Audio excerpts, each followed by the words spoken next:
Big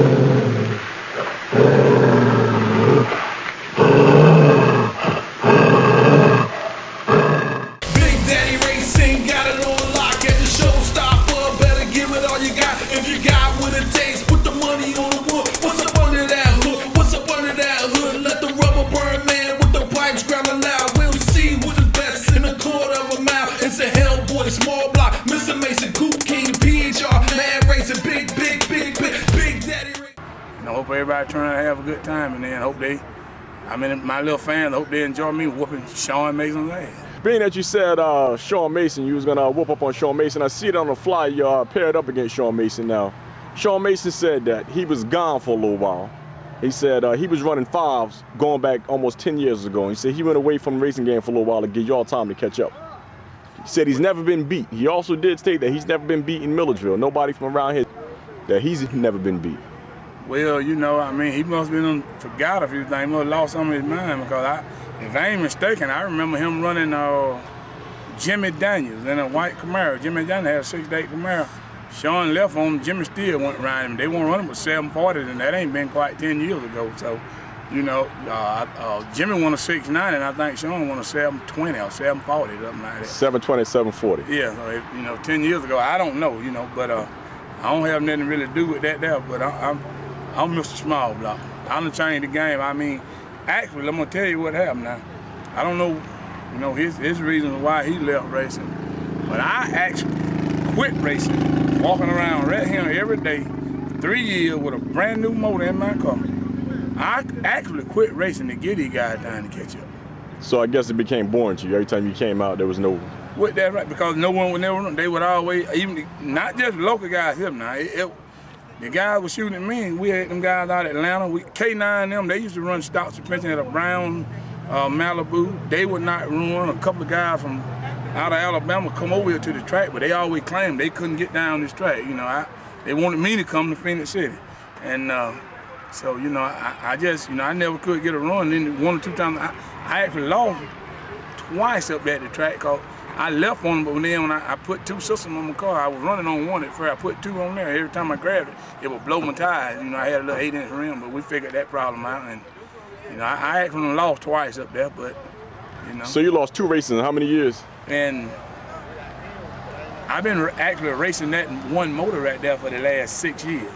I actually been racing the car itself, you know, a little longer, and had a car before that, you know. Okay, well, I got one more thing that I want to say that we need to clarify for the people. Do you need permission from Mr. Mason to race? Because he, in the video that he did, there is a video up, and he says that he doesn't know why there's people even talking about racing. Because he's the godfather of racing, and they need to come kiss his hand and kiss his godfather ring before they even talk about racing. Did you ever see that video? Yeah, I think I seen it on that. Yeah. So maybe I was getting ready for part 2, I think. That's right. Shut up and race. That's right. So I don't know, you know, he said anybody. Well, does that apply to you? Well, I guess I'm part of the racing people around here, so damn right. And I want the people out there to know one thing. Sean Mason did not call Bobby Lango out, Mr. Small Block out. Mr. Small Block called Mr. Mason out. And I want the people out there to know one thing. Sean Mason did not call Bobby Lango out, Mr. Small Block out. Mr. Small Block called Mr. Mason out. So, you know, I mean, I'm confident and ready to do whatever I can, you know, got to do. There you have it, Mr. Small Block. You got it. And it goes a little further than that now. It ain't just got to be Sean. I'm gonna run it on out there. I called Al Barnes out down there in Sparta. I tried to get him to meet me up here on the 15th to run me. I mean, he said he couldn't do it. So I don't know, you know, but cause we got people down there. I got a friend down there named AJ. AJ said I quit racing because Al Barnes bought that car right there, and I was scared to run my car because he thought Al was gonna run out there on me. You don't say. Yeah, AJ told me that right there, but I actually quit to get them guys time to speed up. But you know, hey, but hey, I'm sorry, man. Hey, nah. He been around. You know, I actually quit to get the guy time to catch up, and you know, that car there, personally, that car was orange at one time. It's a back half car. That car is not in my class. I'm straight stock suspension, 2 stock suspension. And I did not run that car one time before, so, you know, I ain't never worried about it. And just for the other racers around here, You got a few people, they don't when they had stock suspension cars to run me, they would not run me.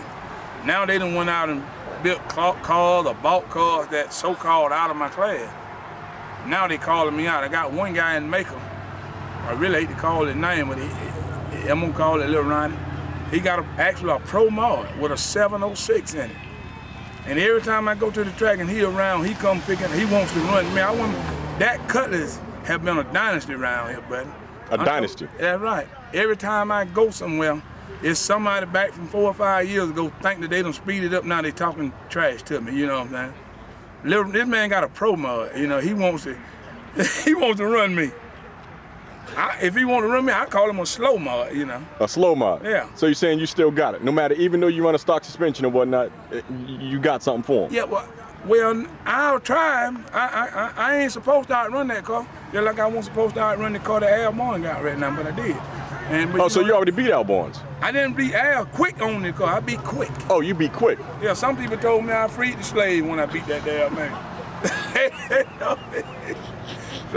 Well, I know, hold up now, all due respect to Quick. Now, Quick is a bad man. I have never seen him run personally, but I've been hearing the stories about how Quick gets down.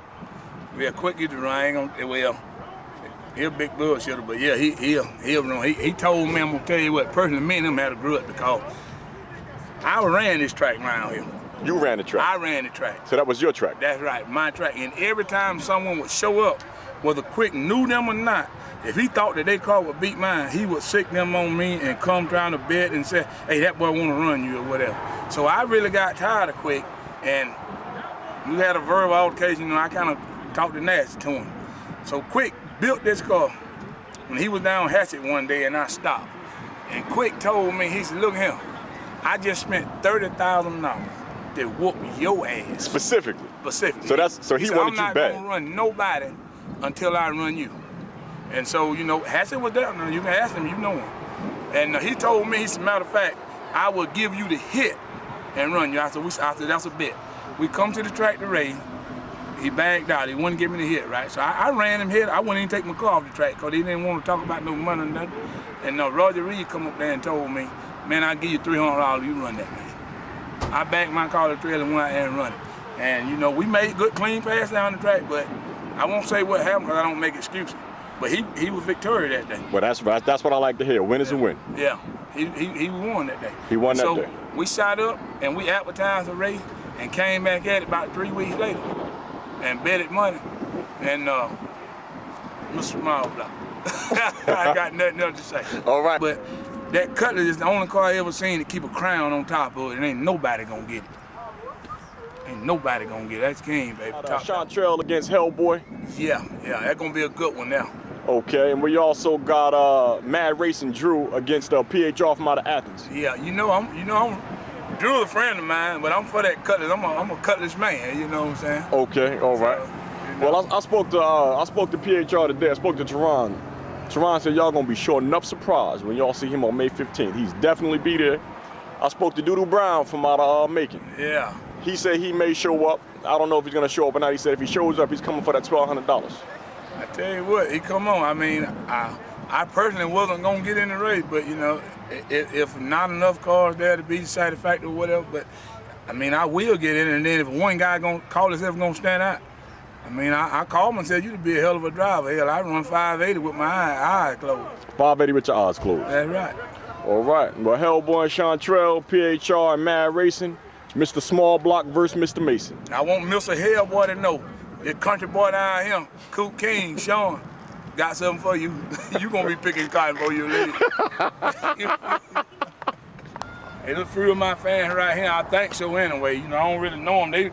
I play against them. See, they got on blue, I got on gold.